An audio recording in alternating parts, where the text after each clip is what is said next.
15-июнь күнү соттук отурум учурунда Нурланбек Тургунбек уулу сот ачык жарыяланып, коомчулук бардык жагдайларды билсин же башкача айтканда ким ак жана ким кара экенин билип алышсын деген өтүнүч менен кайрылды. Бул жерде отургандардын баардыгы адилет калыс ачык өтүшүнө кызыктаргандар. Жана ошол үчүн тез арада бул ишке тетик чыгыш керек. Себеби бул тарыхый сот жарыяны. Бул жерде жок нерседен бир атайын бир ушундай маселеге келдик. Бул тарыхый жарыян болуп калат. Андыктан ак кара деп чекип койгондо бул жерде отургандардын баардыгы ошол эле учурда коомчулукта кылышты. Ошон үчүн биз жарыянды мыйзамдын чегинде бардык мыйзамдын талаптарына ылайык өткөрөбүз десек, анда биз башынан ээге түзүп отуруп, ушул кемчиликтерди, ушул баягы тез көрүнүштөрдү жоюп алышыбыз керек. Бардыгыбыз кызыктарбыз ушул эртерээк бүтүп кыргыз эли коомчулук билсин ак караны деп. Андыктан мен ойлойм, ушул маселени сиз чекип койсоңуз, анан кийин убактылуу бир күндөн кийин кайра баштап бардыгын так мыйзам талабына ылайык адилет сот жарыянын өткөрүүгө чоң мүмкүнчүлүк түзүлөт деп. Ошон үчүн мен сизден өтүнөм, туура чечим, адилет чечим кабыл алышыңызды бул маселеде. Рахмат. Андыктан көрөрмандарга Нурланбек Тургунбек уулунун айтканы, актанганы туурабы? Аны кийинки тасмадан көрөлү. Камчыбек Ташиевдин үстүнөн козголгон кылмыш иши. Бийликти алмаштырууга аракеттер болгонбу? 75 аксакалдын максаты эмне болгон? Жана алардын артында кимдер турган? Ушундай сыяктуу коомду көп талкуу жараткан суроолордун жоопторун ушул видео тасмада көрүп алсаңыздар болот. Улуттук коопсуздук мамлекеттик кызматынын мурунку жетекчиси Камчыбек Ташиевдин пландарынын негизинде өкүл атасы Бекболот Талгарбековдун жетекчилиги астында жана коомдук ишмерлер Эмилбек Узакбаев, Курманбек Дыйканбаев, Курсан Асанов, Аалы Карашевдин жана башка мамлекетке көрүнүктүү ар тармактын өкүлдөрүнөн турган топ түзүлүп, конституциялык түзүмдү ыдыратып, мөөнөтүнөн мурда коомчулуктун басымы менен шайлоону өткөзүп, президентти күтүүсүздөн алмаштыруу сценарийин ойлоп табышкан.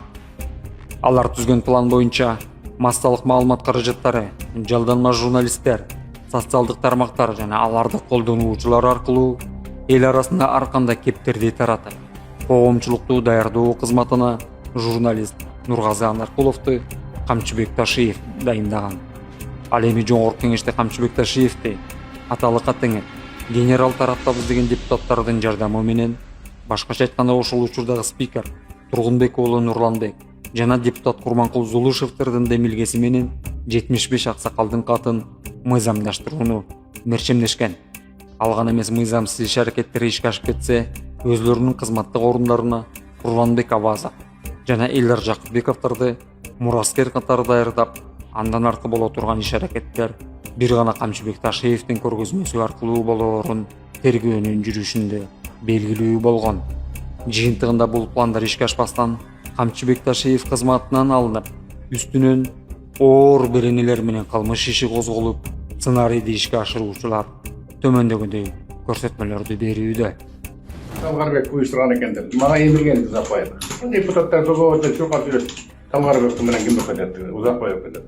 Edepsiz. Öyle Konstitutsiyaga sonra gelsin. Erте şayloo olsun деген ой кетти. Аны кол коюп койдум. Болду. Досрочно выборы deyince. Менин фамилиям досрочный выборы.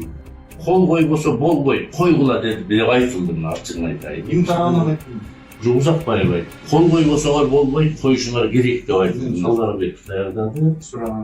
Бул Талгарбековдун тапшырмасы деди. Бекболот Талгарбеков колдоп берсеңер деди. Тарап берип окуду. Саясий жетекчиликтен маалымат адамдар бар деп. Мен эми өзүм ойлоп чыкмакчымын, сөзсүз саясий жетекчиликте колдоо бар. Бекболот Талгарбеков, он меня попросил, мы готовим обращение к президенту, чтобы президент провел новые выборы и чтобы он сидел еще 2 срока, то есть по 5 лет, 10 лет.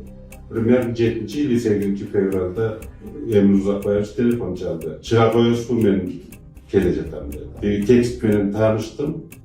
Anam bunun ne gereği var dep suradım. Surasam uşunu surandı, sizge kol koydurup jatam, mına bularında kol koyup berdi, kol koyup berseniz dedi. Sınıf ekitin azı gereği yok, önügü jakşı. Desem tekstin aktoru başka, men prosto sizge kol koydurup apart berem, zamçaynen aytardı. Şimdi mamule var. Mamule var. Men çalardım telefon.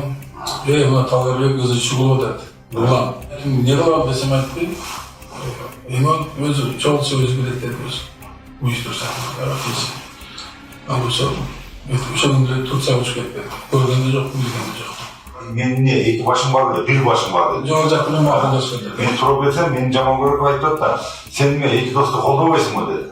Действительно basım jasadı. Talgarbek. Bek bolar. Senin masallarını soruyoruz, gel dedi. Картуга деген. Билярный. Давайте попросим президента СГО, чтобы провели досрочный выбор. Болды, я подписал. Ана много лет шүкерге қол қойдырып қой деді таныған бір. Мен де қол қойдырып қойдым. Соны мойныма аламын. Бек болады оны. Ясно. Он был будущий. Эмир Узакбаевда водитель болуп иштейм. 10 февралда Турдыбек Мамбетов деген досу келди. Досу келип бир папка берди. Ушуну жогорку кеңешке таштап койгула деп. Андан чыгып жогорку кеңешке барып катты таштадым. Картуга деген билярд. Бұрынғы Диханбаев менен Жансүрек Медетбек Ажол кісі дегенде олар президент Сағат Жапаровты қолдаған адамдар. Мен қайгер Қырғызстан Демирге көтердім. Сөйлегенде талаш тартыштың іше баштағаны себеп болды. Нургазы Анаркулов Камчыбек Ташиевден кандай тапшырмаларды алган жана кезексиз президенттик шайлоону кантип өткөрүү пландарын ачыктап бергенин чогуу кулак салалы. Сизди шектүү катары сурап жатам. Сиз болсо уже өтүнүч келтирдиңиз. Сиздин өзүңүздүн коопсуздугуңузду сакташ үчүн жашырын түрдө көрсөтмө берип жатканыңызды тууралуу өтүнүчүндө көрсөттүңүз. И сурак кылуу учурунда өзүңүздүн жактоочуңуз жок сурак кылуу, Ооба. Себеби сыр сакталбай калат, Ооба. Эми өзөгүнө өтө турган болсок, мен ушул жылдын 2026 жылдын 15 январында Камчыбек Ташиев телефон чалып, 10 январында 15 январында телефон аркылуу мени өзүнө чакырды. Биз анын кабинетинде 1 саатка жакын сүйлөшүп отурдук.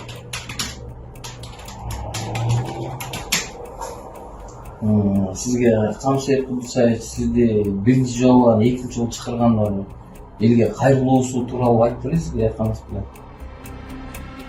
Бардык фактылар жана көрсөтмөлөр Камчыбек Ташиевге келип такалганда, ал айласыздан ар кандай психологиялык ыкма жана ар түрдүү манипуляцияларды колдонуу менен жоопкерчиликтен качууга аракетин жумшаган. Айтыңызчы, Анаркулов Нургазы менен жеке жолугушуу акыркы жолу качан жана кайсыл жерде болгон? Так, мен кабинетиме келген, дискуссиянын ичинде февраль айынын башында болсо керек. Февраль айынын башында бир маселе Gökay'ın mekemesinde bir kabiliyet bekliyorum. Kança жол жолуктуңуз эле? Birinci yıl yolu sapıyor. Kesinlikle.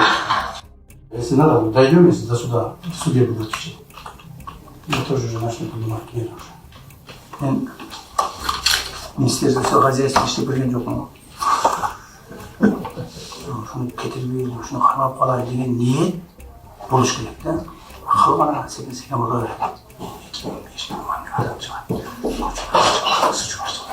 Все должно быть конфиденциально. Нельзя чипаться. Чипса я готов в любой момент официально выступать. В любой момент человек. Могу азыркы затишье, это обманчивое затишье. И бирге кичине козголуп алса, кийин уже козголо берет. Эмне аяк күчү чыкса эмне кыласың? Артынан дагы эмне эркек чыгат. Ата энелери салганын көргөндө балдар уже бүттү уже. Эч кимсе салбайт. Башталды сен. Муну минимум 1 саат өткөздүк го муну үчүн. Қамаса 5 үй қамалады, 10 қамалады, 100 қамалады, елдер айтып отыр, қамаса 1000 қамайды, 9000 қала алса дейміз.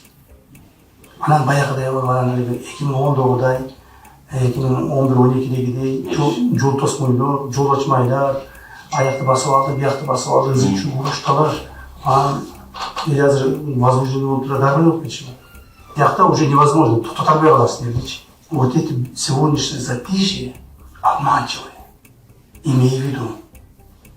Мынау енгісіне баяғы жаңағы келе, компроватчылар, жана башқалар тегер бұлар шақал ұшылы қарап тұрады. Тергөө амалдарын жүргүзүлгөн учурда күбөлөрдүн өтүнүчүнүн негизинде тергөө купуялуулугун сактоо менен кылмыш иши жашыруун грифи менен тергелген.